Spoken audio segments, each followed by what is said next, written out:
Welcome back, Lincoln Currency. When you hold a 1980 Lincoln cent between your thumb and forefinger, you are holding a tiny piece of American story and craft, an object designed to be ordinary, used every day, so common a child's piggy bank could be full of them.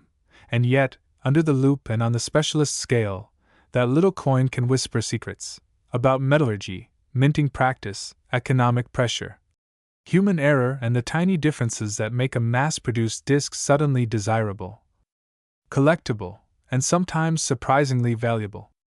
The 1981 cent is part of the Lincoln Memorial series that ran from 1959 through 2008, the obverse still Victor D. Brenner's iconic portrait of Lincoln and the reverse the quiet, engraved image of the memorial, little details captured by dies and struck millions of times so that most are worth exactly 1 cent. But because of the way coins are made, and because humans and machines occasionally deviate, among those millions there are varieties, mistakes, and specimens in exceptional condition that have become small treasures to collectors. The story begins with the metal and the milligram. The standard 1980 Lincoln cent is a bronze, or more precisely a copper alloy, sometimes described as gilding metal, cent that weighs 3.11 grams and measures 19.05 millimeters across. Its composition is essentially 95% copper with the remainder tin and zinc, the alloy used by the U.S. Mint at that time, which gives the coin a distinctive reddish-brown color and a characteristic sound and heft when dropped on a hard surface. Those specifications are not trivia. They are what separate a typical 1980 cent from other years' cents and from later, zinc-core pennies introduced in 1982. If you have a precise scale and you find a 1980 dated cent that weighs roughly 3.11 grams, you are almost certainly looking at the intended, original copper alloy Lincoln cent of that year. If that weight is markedly different, lower, around 2.5 grams, indicating a zinc core with copper plating, then you may be facing a misdate, an experimental planchet, or simply a different year's composition slipped into the lot. Such anomalies are precisely the sorts of details collectors obsess over. The basic technical facts for the 1980 cent, diameter, weight, and the fact it was struck in the 95% copper alloy, are standard references for collectors and are recorded in numismatic references and U.S. Mint summaries. Wikipedia +1 design is what people notice first. The front, or obverse, shows Abraham Lincoln in profile, a design first introduced in 1909 to mark Lincoln's centennial.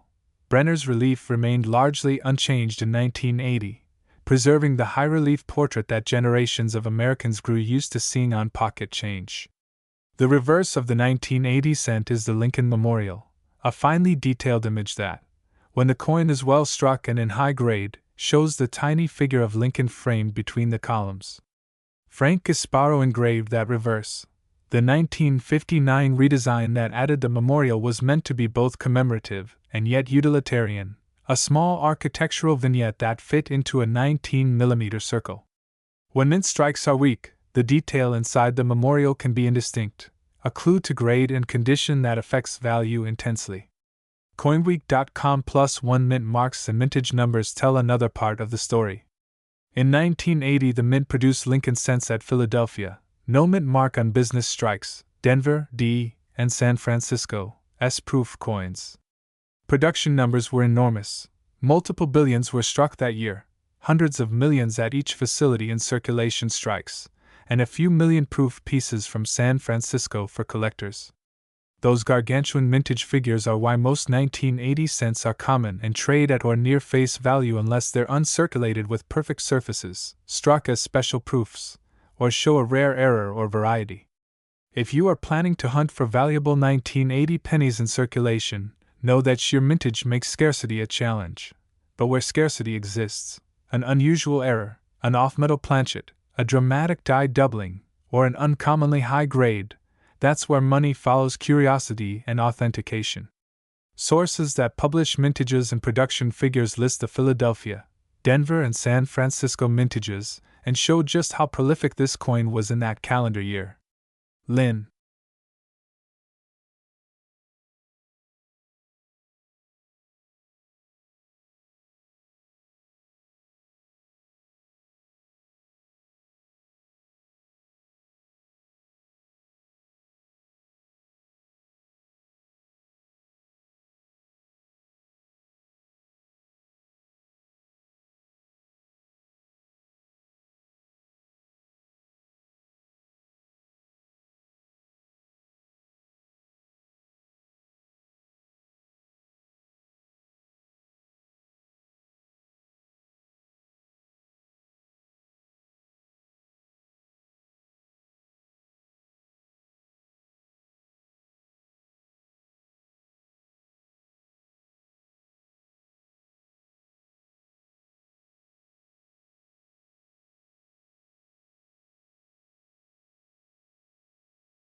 When people first hear that a small copper coin minted in 1980 could ever be worth more than a few cents, they often imagine that the value must come from age alone, as if simply being older somehow makes a coin rare. But rarity does not come from age, it comes from difference. Millions upon millions of 1980 cents rolled off the presses at Philadelphia, Denver, and San Francisco, all struck by powerful hydraulic presses that stamp thin copper blanks into finished coins in less than a tenth of a second each. Rarity emerges only when something interrupts that rhythm, when the machinery hiccups, when human eyes miss a flaw, when a blank intended for one denomination slips into the wrong bin, or when the forces striking the metal shift just enough to create a design anomaly that survives unnoticed until someone decades later looks closely under magnification and realizes that the coin in their hand is not like the rest. That is the heartbeat of modern coin collecting, the moment of noticing. The 1980 cent, though mass-produced, is not immune to this. It has spawned its share of doubled dies, die cracks, off-center strikes, and even wrong planchet errors that make a seasoned collector's pulse quicken. Imagine for a moment a coin struck so far off-center that the entire left half of the planchet is blank copper and the design is crammed into a crescent on the right. Such a piece can look almost like abstract art, a copper disc sliced by a crescent of design. Off-center errors like this happen when the blank is not seated correctly between the dies during striking, and the hammer die hits only part of it. Most of these are caught by quality control, but some slip through. The more off-center the strike, especially beyond 50%, the more collectors tend to pay, because the design becomes dramatically distorted while still showing the full date, which is important for identification. A 1980 cent struck 50 or 60% off-center with a clear date has brought hundreds of dollars at auction, sometimes more if the coin is otherwise pristine. There are also broad strikes, where the coin was struck without the restraining collar that normally keeps its edge confined. The result is a thin, wide coin with stretched lettering, as if the metal spread outward like a drop of water under pressure. Broad-struck 1980 cents are rare but documented, and they are prized because they visually demonstrate the power of the mint presses. Then there are clipped planchets, where the blank metal sheet from which planchets are punched has overlapping holes, producing a crescent-shaped missing piece. When struck, these crescent clips are frozen forever in the finished coin, and their clean metal flow lines tell trained eyes they are genuine mint errors, not post-mint damage. Collectors are especially fond of so-called double clips, where two arcs are missing, giving the coin a bitten appearance. But perhaps the most dramatic and valuable category is wrong planchet errors. This is when a 1980 cent is struck not on a copper cent blank at all but on a blank meant for another denomination. Imagine a dime planchet, smaller and made of a copper nickel-clad composition, slipping into the cent press. The dies strike it anyway, creating a miniature-looking Lincoln cent with weak peripheral details because the planchet is undersized. The weight of such a coin is wrong, around 2.27 grams instead of 3.11, and its edges will appear different because dimes have a reeded edge while cents have a plain one. Collectors have paid hundreds or even thousands for authenticated wrong planchet 1980 cents, especially when the error is dramatic and fully struck. Then there is the field of doubled dies, which can be subtle but extremely sought after.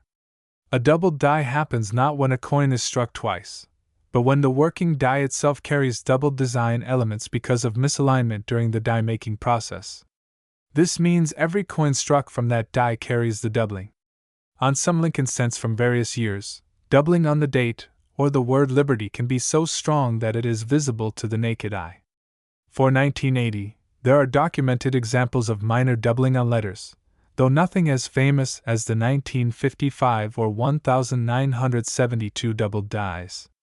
Still, sharp-eyed collectors scour 1980 cents under magnification, looking for split serifs or doubled edges on letters, which if prominent and authenticated can add significant value.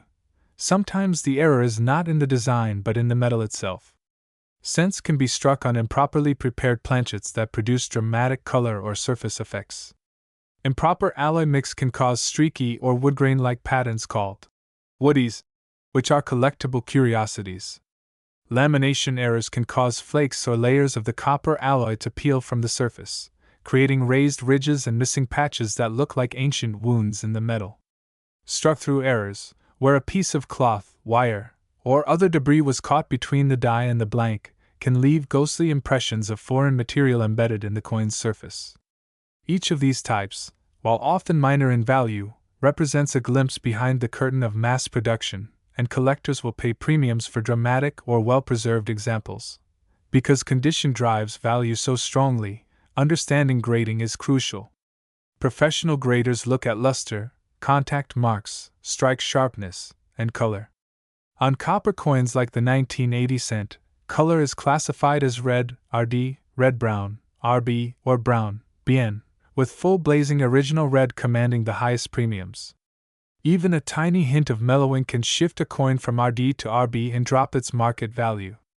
A 1980 cent graded MS67RD by PCGS or NGC might sell for hundreds, while the same date in MS65RB might bring a fraction of that. Collectors pay for perfection, for untouched surfaces that survived 4 decades without the faintest rub or spot. And proof coins, struck multiple times on specially polished planchets to create mirror-like fields, are judged even more stringently, with deep cameo contrast and flawless fields commanding the highest prices. Every serious collector who dreams of finding a fortune in their change eventually learns about authentication. A coin is only as valuable as buyers believe it to be, and belief requires proof. That is why major grading services encapsulate coins in tamper-evident holders with barcode labels, serial numbers, and population data. Submitting a 1980 cent to such a service involves carefully packaging it, paying grading and shipping fees, and waiting for experts to evaluate it under microscopes and under controlled lighting. If it comes back as a common cent, the cost may outweigh the value, but if it comes back as a rare error or ultra-high-grade specimen, the authentication can unlock real market demand. The plastic slab, the grade on the label, and the population report showing how few exist at that grade can transform an ordinary penny into a prized collectible. Auction houses amplify this. Coins authenticated as rare or high grade are often consigned to major auctions where collectors and dealers compete. Auction records for modern errors can reach surprising heights. A dramatic off-metal Lincoln cent struck on a dime planchet has brought 4 figures, and spectacular full red ultra-gem cents from the late 1970s and early 1980s have occasionally sold for over $1,000. While those numbers are nowhere near hundreds of millions, they show that small copper coins can generate real bidding wars when rarity and condition align. Collectors follow these sales closely, reading lot descriptions that detail weight, diameter, composition, and every microscopic quirk of the strike. The stories of those coins, how they were discovered, picture the scene. The lights in your filming space are low, just enough ambient glow to pick up the soft copper shimmer of a single 1980 Lincoln cent resting on a dark velvet cloth. A macro lens hovers close, so close that every ridge of the rim, every hairline scratch, and the faint sparkle of mint luster along Lincoln's jaw become mountains and valleys. As your voice begins to speak, the camera drifts slowly over the obverse. Lincoln's eye catches a highlight, and the viewers are pulled in, drawn to this familiar face made suddenly strange and monumental. Your voice reminds them that this coin has been through decades of pockets, purses, tills, and countertops, carrying its history silently, never noticed until now. The shot cuts to your hand lifting the coin gently with cotton gloves. The background fades to black. Now the camera tracks across the reverse, the Lincoln Memorial glowing like a miniature temple under the lens. Your voice whispers about the engraver Frank Gasparo etching those delicate columns, and how hidden within them, if the strike is strong, is a tiny seated figure of Lincoln, smaller than a grain of rice. You pause, letting the audience imagine the sheer precision that places that figure there, invisible to the naked eye yet perfectly formed on a disc of metal smaller than a button. Then the light changes. A cool beam sweeps across the coin's surface to reveal fine cartwheel luster, that shimmering radial flash only mint-state coins show when tilted. You speak about luster as if it were the soul of the coin, the breath of life it received when the dies slammed together with tons of pressure, forcing the copper molecules to flow outward in microscopic ripples. You explain that when circulation wears away those ripples, the luster dies, and that is why coins graded mint state command far more than their worn counterparts. A scale appears in frame, the coin gently placed on it. The digital readout blinks, 3.11 grams. You tell the audience that this number is crucial, that it proves the coin is the original copper alloy of 95% copper and 5% zinc and tin, the last era before the mint switched to zinc cores in 1982. You mention how even this number, this tiny fact, separates real from fake, normal from extraordinary. The camera cuts to a montage, other cents dropping onto the scale, each flashing 2.5 grams, zinc imposters from later years, and your 1980 cent standing out like a survivor from another time. Then comes the magnet test. A powerful neodymium magnet hovers near. The copper cent does not budge. You explain why. Copper is not magnetic, and you warn viewers that if their 1980 cent leaps to a magnet, something is wrong, perhaps a novelty copy or plated steel counterfeit. These demonstrations hook the viewer's curiosity, turning what seemed like a dull penny into a suspect in a mystery.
The lights are dim again. The 1980 Lincoln Cent rests alone on a black velvet stage, the lens drawing nearer until it fills the screen like a rising copper sun. Your voice is soft now, almost reverent, as if speaking to something sacred. You tell your viewers that coins like this are born not to be admired but to be used, spent, forgotten. Yet somehow, against all odds, this one has survived long enough to be seen. The camera glides slowly across Lincoln's face. The decades have left hairline scratches, tiny nicks from 1,000 collisions, faint ghosts of fingerprints, but the portrait still endures, calm and unyielding. Your voice says that this is what history looks like, not grand or loud, but small and patient and stubborn. You remind them that billions of these were struck, a flood of copper unleashed on the world, each one identical in design, yet each one destined for its own journey through countless lives. Some rode in the pockets of construction workers building skyscrapers. Some jingled in the tipped jars of roadside diners. Some passed from child to child on playgrounds, swapped for marbles or chewing gum.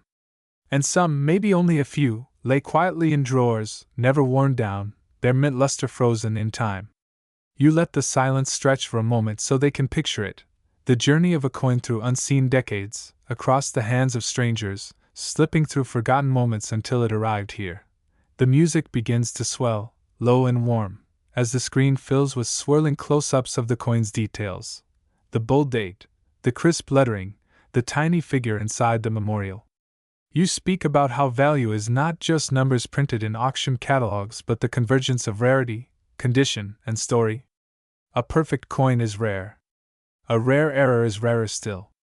But the rarest thing of all is the feeling when you realize that something ordinary you have touched 1,000 times might not be ordinary at all. That moment is why collectors search. It is why they sit hunched under magnifying lamps late at night, sorting through jars of change as the world sleeps. It is why they believe. Your voice becomes steady and confident as you speak directly to the viewer. You tell them that they do not need to be experts to begin. They do not need vaults or dealers or years of experience. They only need curiosity, patience, and a coin. Just one coin. Maybe it will be nothing. Maybe it will be everything. The camera shows hands spilling hundreds of pennies across a table like a copper waterfall, then a single 1980 cent being plucked out and lifted into the light. You say that history often hides in plain sight, and all it takes is the decision to look closer. The screen cuts to the image of the grading lab again. Bright white lights, rows of encapsulated coins, expert eyes behind magnifiers. You explain that somewhere among those slabs lies the future of this hobby, each label telling a story, each coin once pulled from obscurity. You tell them that the 1980 Lincoln Cent could join them, if only someone dares to look, to weigh, to measure, to submit, to believe. The music climbs higher, triumphant but restrained, as if echoing the heartbeat of every collector who has ever dreamed of a miracle find. Then, slowly, the music begins to fade. The screen returns to black velvet, just a single 1980 cent shining softly in a spotlight. Your voice softens to a whisper. You tell them that this is the real secret. The hunt matters more than the treasure. The value is not in the metal, but in the wonder it awakens. The market may say it is worth 1 cent. But if it sparks curiosity, if it pulls someone into history, if it teaches patience and care and awe, then its true worth is beyond measure. A long pause. Then, in a clear, calm voice, you deliver the final words. Somewhere, out there in the vast river of forgotten change, lies another 1980 cent. It might be sitting at the bottom of a dusty jar in someone's attic, or resting under the cushions of an old sofa, or glinting faintly between the cracks of a wooden floor. And maybe, just maybe, that coin is waiting for you. The camera zooms in one last time until the whole screen becomes a blazing field of copper, glowing like molten sunlight. Your voice says only, "Look closer." The screen fades to black. Silence.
The screen is dark now, only the faint crackle of ambient sound like the quiet ticking of time. Then a soft light glows on a wooden table scattered with coins. Not just the 1980 cent anymore, but older wheat cents, shiny newer zinc ones, even foreign copper and nickel pieces, all lying together like tiny relics from different worlds. Your voice returns, softer than before, as though sharing a secret meant only for those who stayed behind after the story ended. You tell them that what they have just seen is only the beginning. The 1980 cent is just one thread in an immense tapestry, a single note in a vast symphony of metal and memory that stretches across centuries. You remind them that the Lincoln cent alone has been struck for over 100 years, evolving quietly through changing designs, shifting alloys, and endless stories of discovery. You hint that somewhere in the next video, you will follow the trail backward through time, through the 1970s and the 1960s, even into the wheat-backed era before 1959, and that within those decades lie rarities so legendary they have become myths whispered in collector circles, coins like the 1955 double die, the 1943 copper cent, the 1969 S double die. You promise them that these stories are coming. The camera glides over the scattered coins as your voice grows thoughtful, almost reflective. You speak about what it means to care for something so small yet so storied. You tell them that if they have found a coin they love, even if it's just a 1980 cent from their childhood, they can protect it with nothing more than a simple plastic flip, a soft cloth, and a little care. No cleaning, you whisper gently, never clean a coin, because cleaning erases history. Let the tiny scratches and tones remain. They are its fingerprints, its biography etched in metal. Store it away from heat and humidity, where time will slow down and the coin will sleep, waiting for another pair of curious eyes years from now. You speak about patience, how the best collectors are not hunters of riches but keepers of stories. They do not rush. They do not gamble. They learn. They watch. They hold each coin to the light as if asking it to speak. And often, if you listen long enough, it does. You tell them that this patience is the real treasure they will gain, far greater than money, because it will color the way they see the world, details others miss will glow for them, and ordinary things will never be ordinary again. The music returns now, soft and slow like a lullaby, while the screen shows hands slipping coins into labeled envelopes, careful pen strokes noting mint marks and dates. Your voice reminds them that they are part of a lineage now, joining the countless collectors who came before. People who once sat under yellow desk lamps cataloging coins while the world outside hurried past. You tell them that someday, someone will sit at their table and open the envelopes they have sealed, and in that moment they will not just see coins, they will see the care and wonder of the person who kept them safe. The camera returns one last time to the 1980 cent, now tucked in a clear protective holder, lying peacefully under a warm glow. You say that it is sleeping now, its journey paused, but not ended. You tell them that the next chapter of its story will be written not by chance but by choice. Their choice, if they decide to look closer, to search, to learn, to keep going. The screen fades fully to black. Your voice drops to a whisper. You thank them for staying until the end. You tell them that there are more stories coming, more hidden miracles waiting in the smallest places, and that you will be here to share them. A faint glint of copper flickers on screen one last time, then disappears. Silence.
The screen is nearly black, just a faint horizon of warm copper light glimmering at the bottom like the last breath of a dying sun.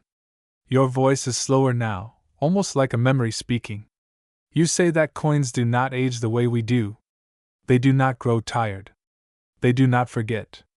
They are born in fire, struck by thunder, and then they simply wait. They travel through our brief lives like silent witnesses, untouched by our noise, carrying their tiny scars through the centuries without complaint. The music is barely there, just a single sustained chord like wind humming in an old bell. The 1980 cent drifts slowly across the screen, floating in darkness as if suspended in space. You whisper that long after the hands that struck it are dust, long after the voices that spent it have faded, this coin will still exist, still shining faintly, still ready to speak to anyone who dares to listen. The camera closes in until the coin becomes pure glowing copper, a soft shimmering world. You tell them that metal remembers. That the grooves and scratches are like rings in a tree, each one holding the echo of a moment no one can name.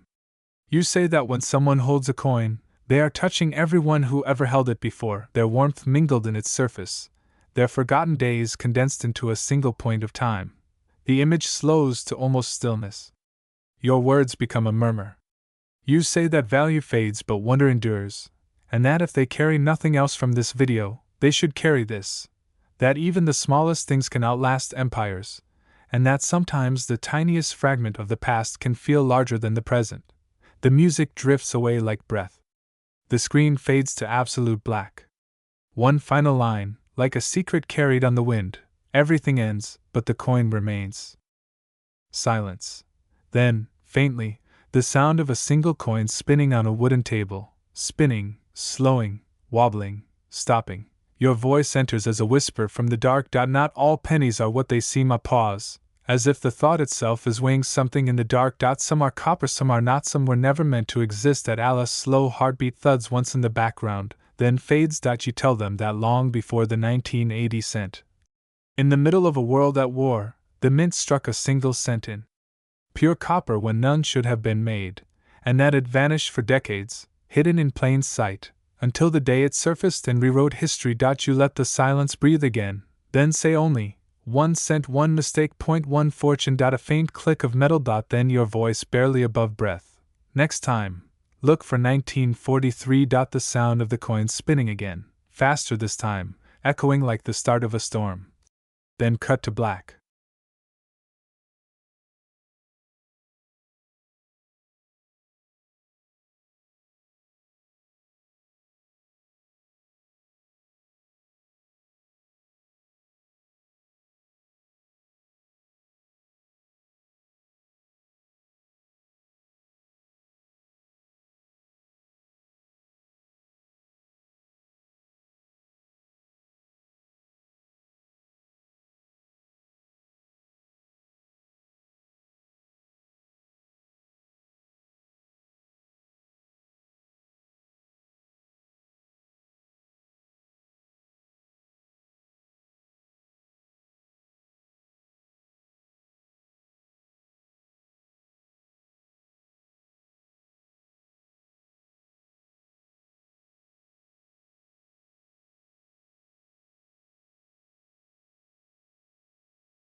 Then the low rumble of distant thunder, and the slow roll of an old wooden drawer sliding open.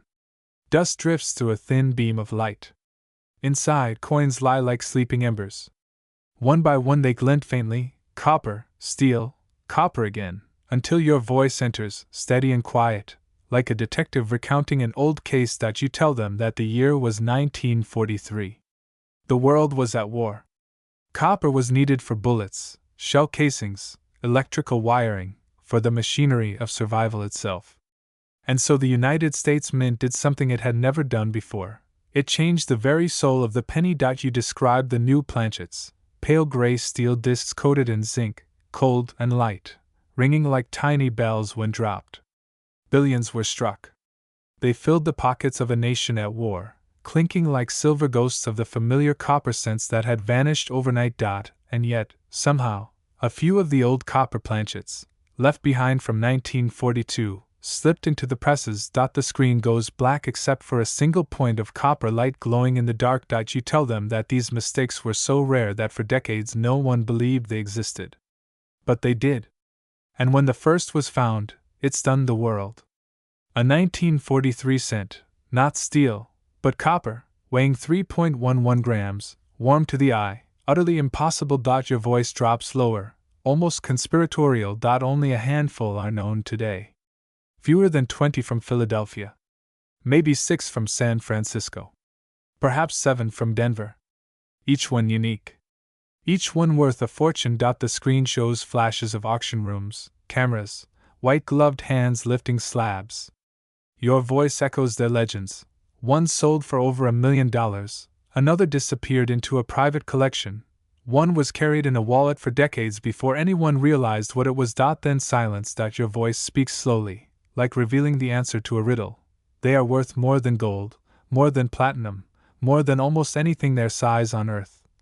And they look exactly like an ordinary penny. The music swells faintly, just a single haunting chord, as the camera glides over piles of common coins. The narrator says that somewhere out there, maybe in someone's change jar, maybe in a rusted tin on a forgotten shelf, maybe even in the viewer's hand right now, one of those legendary 1943 copper cents might still be waiting. The lights rise slightly as your hand reaches into a pile of cents, lifting a single one between your fingers. You say, "They told us they were all steel. They told us copper never escaped." You tilt the coin and let it flash red like fire. They were wrong. Then the screen cuts to black and the words hang in the darkness like an oath. This is the hunt.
Darkness hums like a hell breath.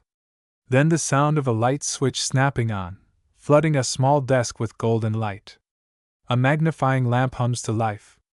A digital scale flickers on, glowing 0.00. Your voice enters quietly, measured, like a guide leading them into sacred ground. You tell them that the hunt begins not in vaults or museums, but here, at a table, with patience and quiet light. You spread out handfuls of pennies, some dull, some shining, all seemingly ordinary, and you tell them this is where legends hide. Your hands move slowly, each coin placed under the magnifying glass. The camera sees what you see: the bold dates, the tiny mint marks, the shifting colors of copper and zinc. Your voice explains how the 1943 copper cent can only be known by its weight, 3.11 grams, the weight of copper, while the common 1943 steel cents weigh just 2.7. You pick up a digital scale, placing a coin gently on its surface. The number blinks, 2.7. Steel. You set it aside. Another, 2.7. Another, 2.7. Steel after steel after steel, clinking softly into a growing pile. Then you pause on one coin. The camera leans in close. It is warm brown, not silver gray. It looks wrong. Or maybe right. You set it on the scale. Time slows. 3.11. Your breath catches, barely audible. You lift it gently with cotton gloves now, turning it in the light. The date glows clear, 1943. Not worn away. Not altered. Copper. Your voice trembles with control as you explain that fakes exist, many, hundreds, created by copper plating ordinary steel cents, or shaving down 1948 coins and reshaping the 8 into a 3. But you show how a simple magnet will tell the truth. You move a small black magnet closer. The steel coins leap and cling to it with a sharp click. The copper one does not move at all. It lies still, silent, defiant. The music swells low, like distant thunder. You tell them that if a viewer ever finds a 1943 cent that is copper-colored, weighs 3.11 grams, and is not magnetic, they must protect it. Slip it gently into a soft holder. Never clean it. Never touch its surface again with bare skin. They must take it to a professional grading service, where under blazing lights and expert eyes it will be authenticated, slabbed, and given a place in numismatic history. You speak now with a hushed awe, as though describing a living legend. Then the ticking of a clock. Slow. Heavy. Each second sounds like a hammer on stone. A small padded package rests on the table beneath a single white light. The air is still. No music now. Just the faint hum of electricity, the sound of breath being held. Your voice enters, low and calm, like someone trying to keep their hands from shaking. You tell them that it has been 3 weeks since you sealed the coin inside its capsule and sent it across the country to be judged. 3 weeks of waiting. 3 weeks of wondering if you had imagined it, if the weight, the color, the silence against the magnet were all tricks of hope. The camera glides closer to the package. Your hands move into frame, slow and careful as if opening an ancient relic. The tape peels away with a dry hiss. Inside is a white box. Inside the box, a slab of clear acrylic glinting like frozen water. The camera tilts down, showing the label first, sharp black letters, the name of the grading service, the barcode. Then slowly, agonizingly, it tilts to reveal the coin within. Copper glows like sunlight. The date is unmistakable. Your voice almost cracks on the word real. A single piano note rings out, then another, soft and slow as tears. You tell them what the label says, genuine. 1943, struck on a bronze planchet. Mint state. Authenticated. Population fewer than 20. Estimated value, priceless. You set the slab down on the black velvet you used for the 1980 cent in the first film, as if closing a perfect circle. Your voice steadies, quiet but radiant. You tell them that this is the moment every collector dreams of, the impossible moment when imagination becomes reality, when history steps out of legend and rests warm and solid in your hands. The music swells now, wide and golden and slow. You say that it is not just about the money,